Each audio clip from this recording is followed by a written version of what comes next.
Mesdames et messieurs, chers amis, bonjour. Comme chacun le sait, l'ouverture des crèches, des maternelles et des écoles doit se faire le 12 mai. Les communes doivent se déterminer sur la mise à disposition ou pas des locaux communaux, en l'occurrence nos crèches, nos écoles maternelles et élémentaires. Compte tenu du contexte incertain, de la prise en compte en priorité de la sécurité de nos enfants, des personnels communaux, des enseignants, des familles, il nous paraît inconcevable de mettre nos locaux à disposition de l'éducation nationale. Par conséquent, le 11 mai, nos crèches, nos écoles maternelles et élémentaires demeureront fermées, et ce jusqu'à la rentrée de septembre. Bien entendu, les enfants des personnels déterminés prioritaires par l'État continueront d'être accueillis. Nous entendons déjà certains nous demander pourquoi septembre et pas mai, puisqu'il va bien falloir recommencer à vivre et que le virus ne va pas disparaître comme ça, que le problème se posera à nouveau. Nous répondons à cela 4 mois. 4 mois de recul, de vécu, d'expérience avec ce virus, avec qui sait, pourquoi pas déjà, des premiers traitements efficaces, une meilleure organisation des hôpitaux, du matériel de protection plus adapté et en nombre, de meilleurs réflexes sur les gestes barrières de la population. Enfin, 4 mois. 4 mois de plus, comme recommandé par le Conseil scientifique.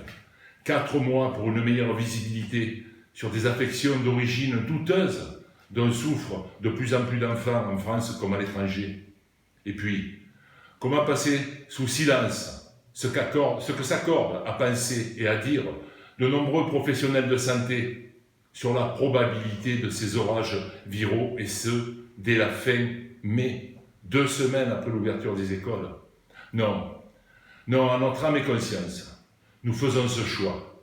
Il est hors de question de faire prendre le moindre risque à nos enfants devant tant d'inconnus, d'autant plus qu'évoquer l'aspect économique ne tient pas non plus, puisque les parents devront tout de même garder les enfants à la maison 2 jours par semaine. Nous reviendrons dans quelques temps sur nos centres aérés pour l'été qui arrive. Nous allons être sur ce sujet aussi uniquement guidés par l'aspect sécuritaire et les conditions d'accueil.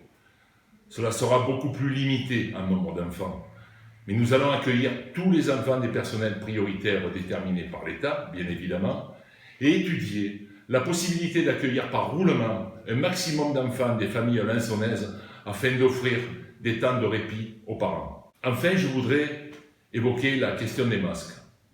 Comme chacun le sait, c'est une véritable guerre mondiale. Oui, nous aurions pu faire un peu de com en distribuant 200 masques, en faisant venir la presse, comme dans pas mal d'endroits, et passer pour les plus forts du monde. Mais nous avons préféré être pragmatiques. D'abord, commander les masques, attendre que cela arrive, et distribuer à toute la population. Pour l'instant, nous n'avons toujours pas de nouvelles, mais espérons que cela ne saurait tarder.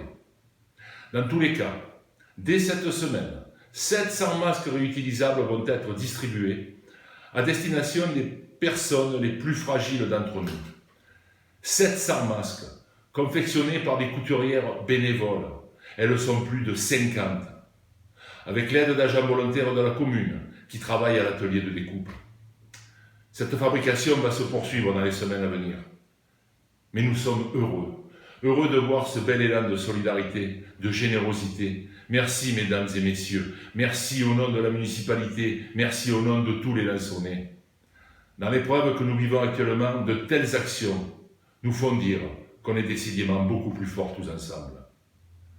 Pour conclure, j'aurai une pensée pour tous les personnels soignants de la commune et de France aussi, pour leur dire toute notre reconnaissance, mais aussi vous demander à chacun d'entre vous, chers amis, d'être prudents. Vous savez que le virus est toujours là, plus sournois que jamais. Vous savez ce que l'on risque. Nos personnels soignants font face avec difficulté, mais avec beaucoup de courage et de sacrifice. Ne leur compliquons pas la tâche, soyons responsables et prenez soin des autres. Je vous remercie.